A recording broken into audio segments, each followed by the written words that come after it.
আচ্ছা আনমার hi guys, এসে গেছি আমরা সেই অরণ্যে। এটা অরণ্যের রাস্তা, আমরা যাচ্ছি এখন।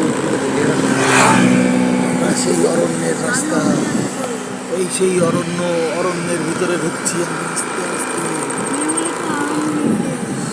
কত জঙ্গল, জঙ্গলের ভিতর থেকে যাচ্ছি আমরা। ওমা সামনে হালকা অরণ্য, ওই দিন আমাদের না কিনবে নাচপাতি আমরা জঙ্গলে ঢুকছি। জঙ্গলে, এই জঙ্গল এসে গেছে। ভয়ঙ্কর এই জঙ্গলে বড় বড় বাঘ থাকে।